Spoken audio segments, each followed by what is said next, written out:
Hello everyone, Ab here with Tech Motorsports, and today's little candidate we have 95 E36 M3 full race car, and EW and I have been tossing some ideas around, and one of the ideas that I tossed around that he liked, we went ahead and moved forward on it. So let's take a look at what that little something is. So yes, an S54 underneath the hood. That's such a great engine, the S54. You know, individual throttle bodies, high revving, inline six. Nice, it's very nice. Such a sweet motor. So this motor has some stuff done to it already. It has a Multec system in it, so no regular DME. It has a little bit of a higher compression, different kinds of pistons and cams. So with all of that right there, I noticed, you know, something missing. Not anymore. Long and behold, voila. This is art right here. If no better definition than art than just looking at this. This thing is amazing. This is a Karbonius CSL carbon fiber intake, and it is just beautiful. It really honestly is. You know, I've been staring at it for a while and looking at it, and I'm just marveled at its beauty. I mean, it's really dead on the standard one. So yeah, so we're going to be installing this puppy in here. So this will be the CSL intake installed on an S54 and an E36 chassis. Now, I've looked at these before for my own car, and just kind of tossing the idea what I would have to do, but I would want to do everything all at once. So the bill got pretty high and I backed out. So, but yes, I have not seen this in an E36 chassis with an S54. So I'm hoping this is the first, probably not, but hoping.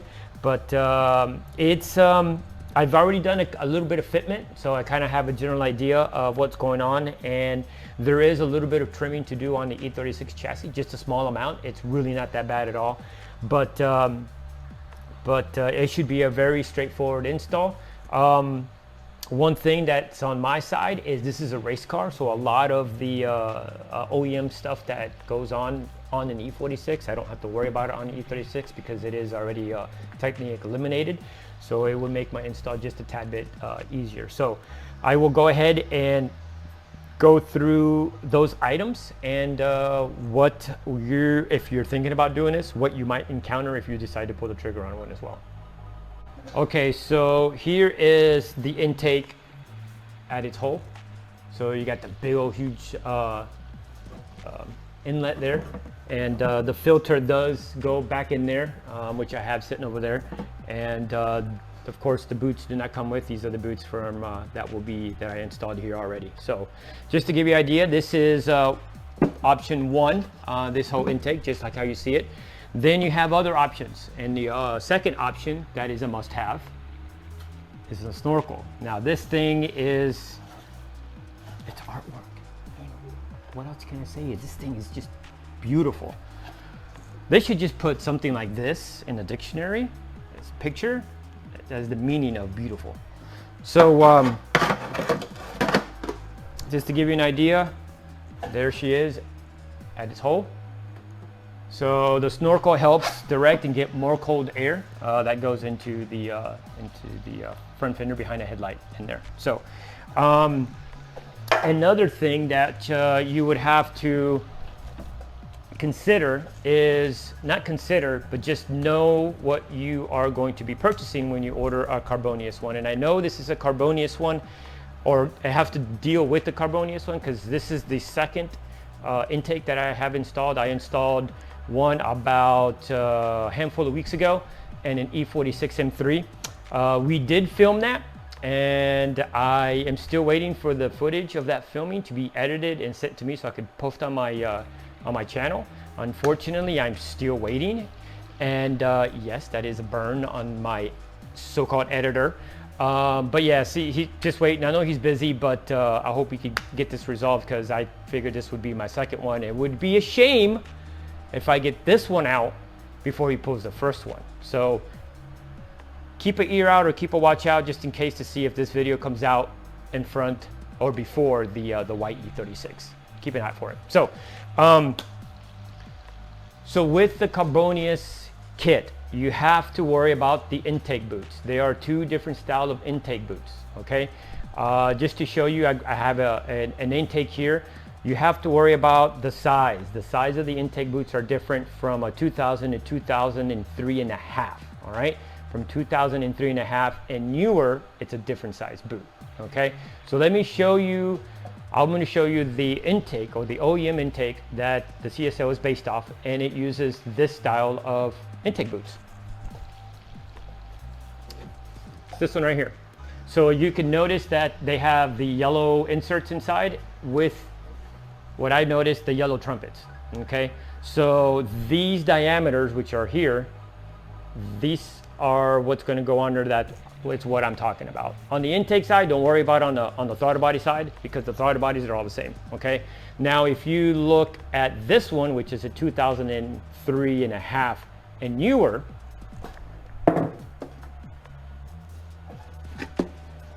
they're bigger. So if you could look, and you can see the boots. So these boots from this intake, that's a 2003 and a half and newer, will not fit the Karbonius CSL intake, okay? So you will have to purchase new, or purchase one of these. Well, purchase one of these, which you can see a lot of these from SMG,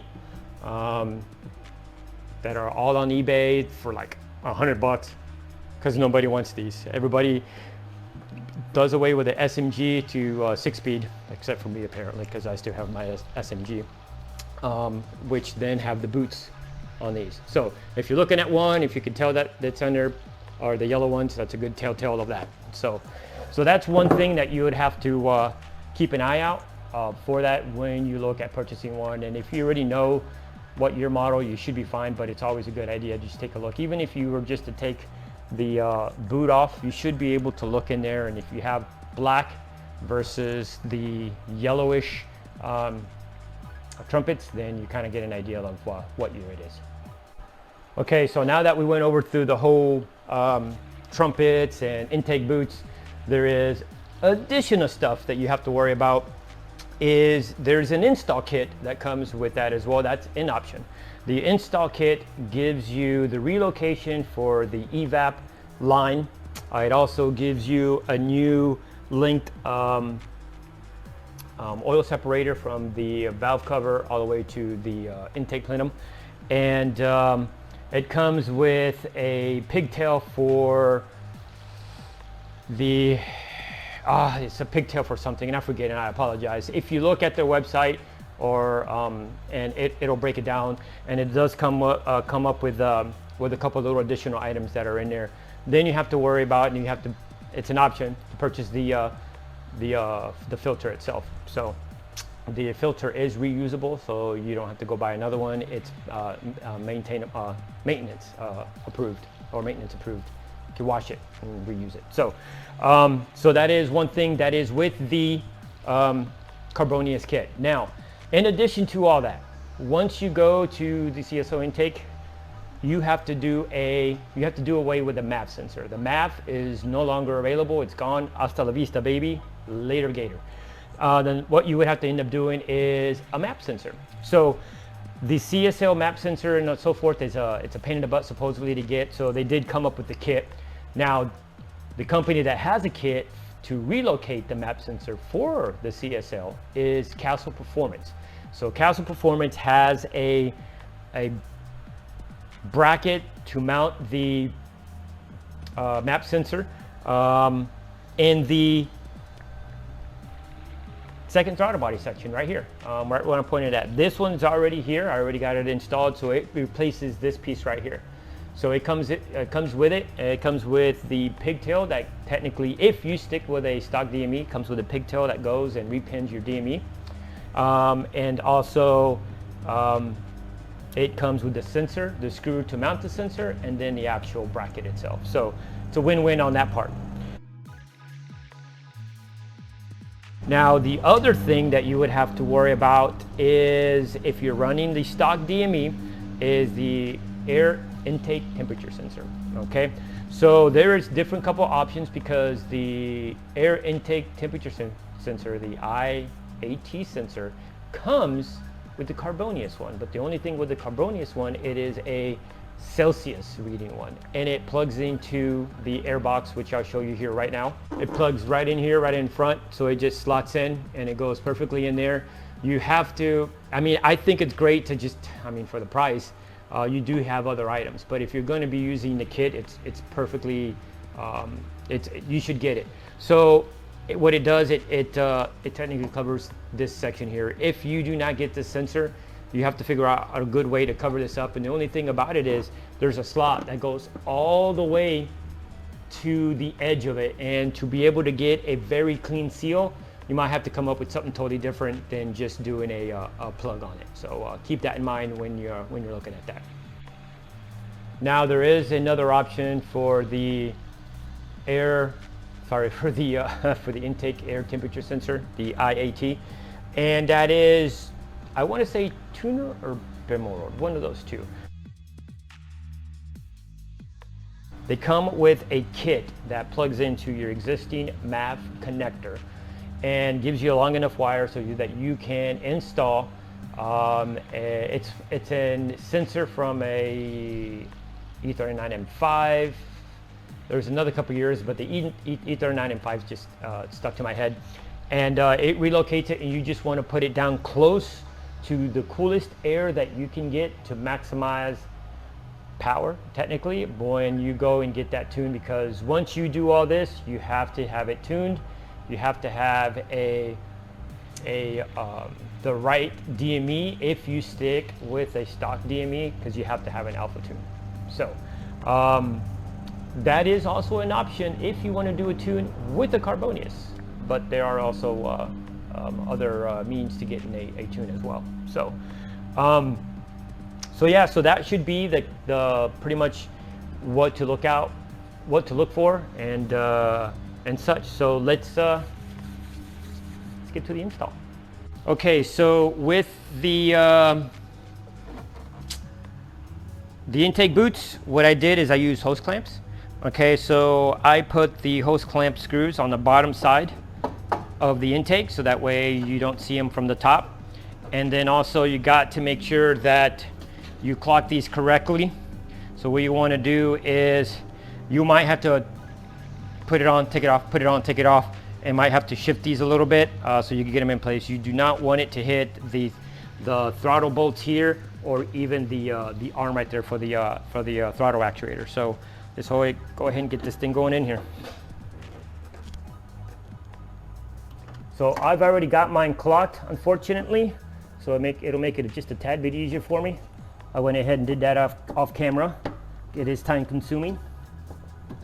All right, so there we go. So everything is clear. Nothing underneath here is rubbing. Like I stated, I'm not using that bracket. So she's all hunky-dory. But what I'm gonna end up doing is, I will not tighten all these hoses on the individual throttle bodies until I have everything in place. Now let me show you the section that I cut, so I can give me the clearance that I needed for the snorkel right here behind the driver's headlight. Yeah, I just wanted to show you the trumpets in there one more time before they disappear behind the filter. But anyways, here we go. This is the section right here that I end up cutting out, and that is for the snorkel itself. And just to give you an idea here, it is right there just behind the headlight itself. Everything's in a way. So here is the section that I cut off. That went right here, and that's pretty much how I ended up starting it. So I cut it in sections because I didn't want to cut a big old gaping hole. I just wanted to cut it to where I would have just enough clearance all the way around. So you can see I end up going back and cutting another piece later on. So that's pretty much all about what gets cut off. And she's actually a nice snug fit. Now here's a little kicker for me, or for this particular car, is that section right there. Is this roll bar is going to get in my way, and I will have a small gap between here and the intake. On the normal OEM one, you will not have that. So I wish this car did not have that, because I would have very little rubbing issues at this point. But unfortunately, it is what it is, and because it's a roll bar-ish, I'm not going to sit there and bang it with a hammer or anything to get clearance. Now, that's not to say that I probably wouldn't crease this down, or use a hammer and kind of reshape this area right here just to get a little bit more clearance. But that's a little bit down the road. I'll look at the fitment before I go out and before I bring out my hammers. So, Karbonius.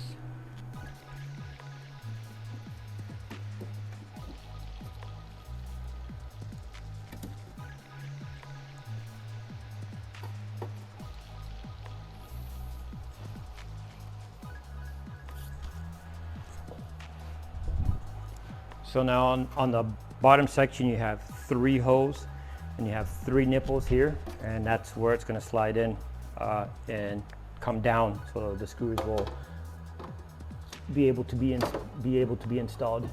And she kind of fell in.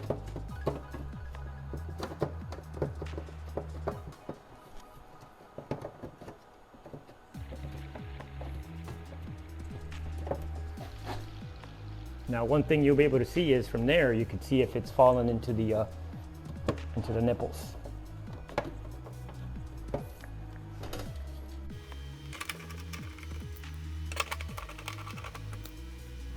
Now I'm screwing everything down, because you will need to do this so that way it's all nice and snug. So when you start massaging it in place, and that way you know if it's going to fit correctly. So right now it is down some, but there it is, it's all the way up, and there's that little bar that's it's just all right. And here's the next jewel, the old Snorkeloni. And look at that, gosh man, like a glove.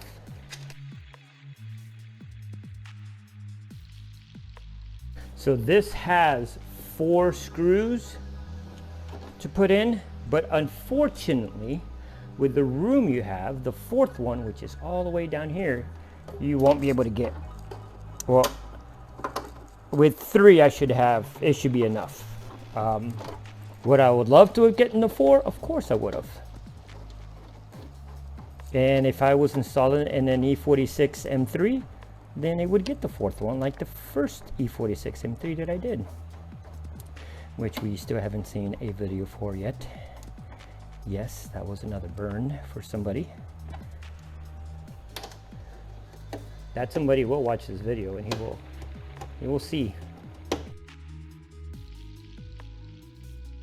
She's almost done. So one thing that I've tried to do is I'm pushing it just a little bit down. These clamps are still loose, so I should be able to get it intact. Now, it's going to open up my gap here, so it is also going to pull away a little bit on cylinder number 6 here. So as long as it's tight, and we should be good. And at this point, because it doesn't really belong in this car, but it's a very, very nice, cool fit, we can make that happen. We can make it work.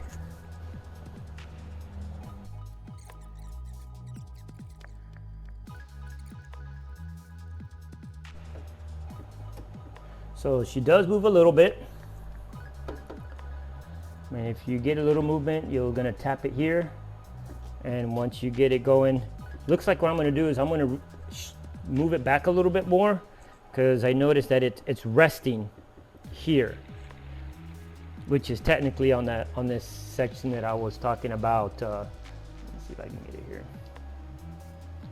On this section here that I was talking about, probably persuading it with a little hammer, to give me a little bit more of a contour there, so it could clear it a little bit better. Because up here up top, it'll clear. It'll barely, I mean, it barely hits when I pull up on it. So the only thing is, it's really nice and flush here to the throttle body on the number 1 throttle body. Once you start going to number 6, it sticks out a tad bit more, because technically what I'm doing is the box, instead of being straight, it's just a little bit cockeyed. Oh, down here. So instead of it being straight, it's just a little bit cockeyed. Just so I can get the clearance away from here. I will still reshuffle this as I get the engine running and get that stuff going, so that way, yeah, I'll be able to get that resolved, and then I'll talk to EW, see if he's okay with that, with me banging it right here. So, but here's the other thing too that I almost forgot about on the OEM connectors here versus race car. So let me grab those real quick. Okay, so because it's just a race car, I don't have to worry about all the little, you know, emission stuff or anything. So, so this is the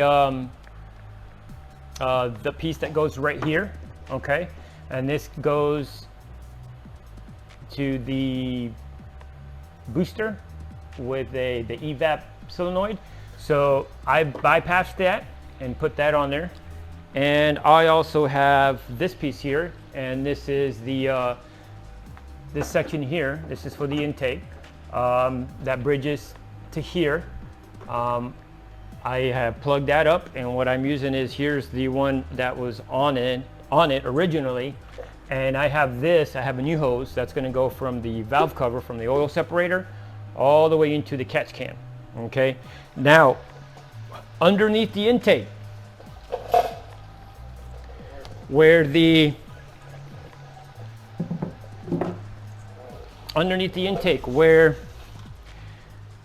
idle control valve gets connected, that has been plugged off as well. I got the cap with a plug off the end of that, and the same thing with this one. I took the since we've had a couple motors, it had a couple lines, there was a bad line, I took that piece off and put it back in here. So these are all plugged up. Now, one thing I did forget to mention is, when you look at these boxes, make sure that you utilize every insert or every hole, a screw hole, that you put in there. Put something in there. I didn't mention it earlier, but I have a screw here, which is, I used it on the E36. I put a P-clamp to hold one of the hoses in place, because that is past the air filter area. So you want to make sure that it is plugged up, that you only get the air coming from here, and not any one of those screw holes that you're, oh, I don't need it, I'm not utilizing it, so I'm just gonna leave it blank.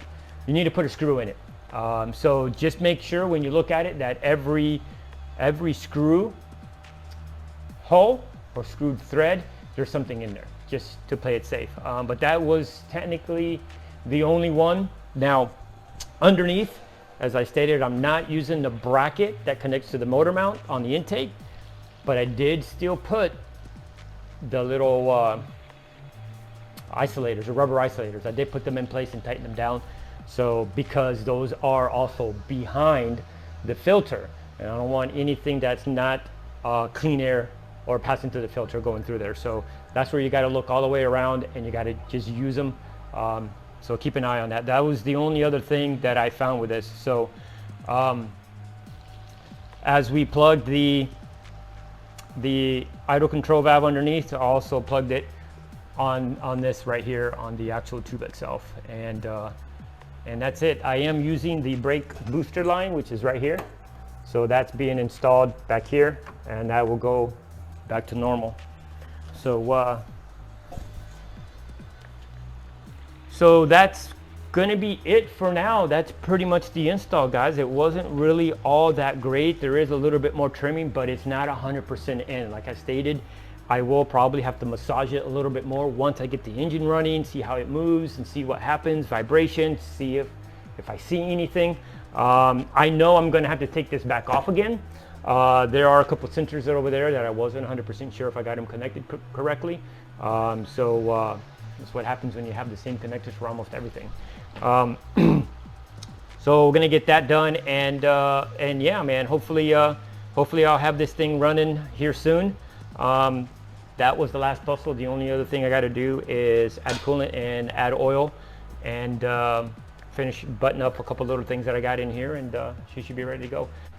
So this will wrap up the video. I appreciate you guys hanging in there and watching. If there are any questions, please post them in the comments. And as always, like and subscribe, and hope to see you in the next one.